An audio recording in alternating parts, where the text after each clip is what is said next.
Welcome to .my taa igu channel. agụ ji alala ụla ji ọnwụ ụgwọ. Ewu taa igu agụ ji alala ụla ji ọnwụ ụgwọ.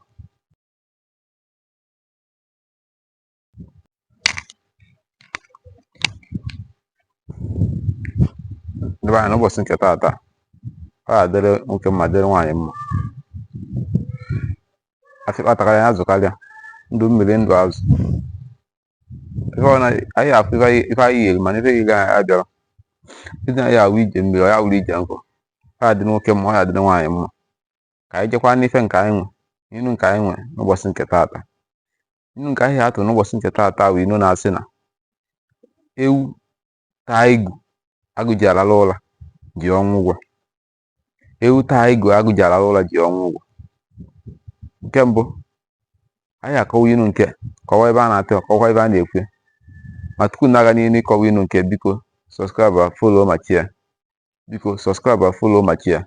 O ime nke ka ụwa niile ji ọma ife inu Igbo na-akwụ otu esi ekwe. Ka na-echekwa inu nke na-asị na ewu taa igu agụ ji alala ụla ji ọnwụ ụgwọ. Nke mbụ, anyị ma na ewu kwa anụ na-ata igu. Igu na-atọ ewu ụtọ. Maka ka ndị Igbo ji wetụkwa anyị si na onye kpọ igu ka ewu na-eso. Ewu na igu adịka. A wee sị na ewu wee pụta wee gagide ya bee ejuna. Ọtara igu ejuna ji ala na iri. Ọ ya bee nkịta ọtalụ nke nkịta. Ọ ya bee ọkụkọ ọtalụ nke ọkụkọ. Ọ ya bee ọchịcha ọtalụ nke ọchịcha. O wee gagide ọnụ nke agụ ji ala ụlọ ka ọ fụ je taa. Ịma na agụ na ewu ọ dada kụba alfa na abụ. Agụ fụ ewu o yiri maka ewu wu nni agụ. Wee sị nọ nke agụ ka ọ ya eje taa. Agụ wee pụọ ije chọ nni o yiri wee bataza ka ọ dị ala ana. Ọ na-ahụ ọkpụrụ igwe ọ jụa Udoka ka ebe igu ndezi iwe osa na ọmọkwụ. Ọ jụa Ugomma ka ebe igu ndị. Ugomma sị nna m nkwa mgbe m nọ ebe nwa mfu ewu ka ọ na-ata igwe.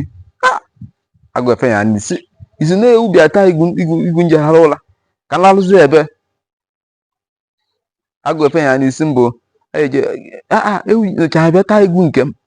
Ọ fụrụ igwe onye ọzọ ya atọ ọnụ nke m ka ọ ya bịa taa igu nje alala ụla ka m bịa lalụ ebe. Agụ ya ewere iwe na ọnụma jee ebe ewu. Ọ asịgodo ewu asịrị na ọ gị nwa bịa taa igu m. Asị nya ito ntego ntọwazịa ife ọnụ ọgị ya abịazi na-erie. Ewu a na-asị ewu ya ka na-asịkwa amakọ nọ nke. A ga-asị mbụ ịnịma nọ nke m ịmarọ nọ nke m. Ife ihe ejibe kwụ ụgwọ awụ onwe gị. Ewu asị ofe ka orugo. Agụ ya ejidekwa ewu rie ebe afọ si ọgbọsọ ọzọ mara ife na ama ọwụlọ maka nyenwa. I kwesịrị jụọ ajụa wee na-eri. Na ndị Igbo ji sị ajụrụ ajụ eri na-ebute ya ahụ.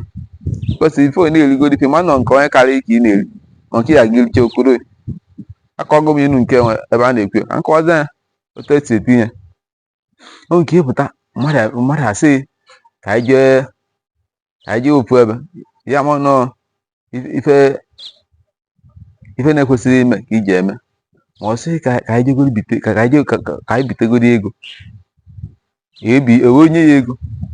Ọ sị na ego liwa were ejizo afịa. I were ezugide afịa o. Ego gbalịlarị. Ofu mbọsị a bịakwa ya ụgwọ. Ndị alụsị asị nna okwe ego alụsị ka ebiri gị. Anyị abịakwa ka enye anyị ego anyị. Na-asị ya sị na-asị na ịmakwa na ego alụsị ife. Ọ sị na ego ịjụọ ajụ okwe nye ya ego iwere. Ya kịta ị ga-agbalị ego ya. Alụsị asị ga anyị n'ihe ewetagharịla anyị ego na olugo mgbe iji eweta ego. Ị na-emefe ndị alụsị asị mbụ ebe nwa awọkwa na anaghị enwe adị ebe nwa ya awụ nke anyị. Na nke nwa adị ebe nwa ya awụ nke anyị. Ife ga-eme gị na ụlọ ya nwa ya awụ nke anyị. Ọkwa ka ya gị na ewu awụ zuo ofu. Maka onye dị ndụ na-enwe ozi akụ ya na onye nwe anwụ dịzịkọkọfa awụ ofu. Ife onye na-eme ife ọwụna jụọ ajụọ ma marakwa ife ị na-eme karịa nke ya gị mekpọ ikpe amaghị. Ọ ga-adị nwoke ma ọ ga-adị nwaanyị mma. Ka emesịa.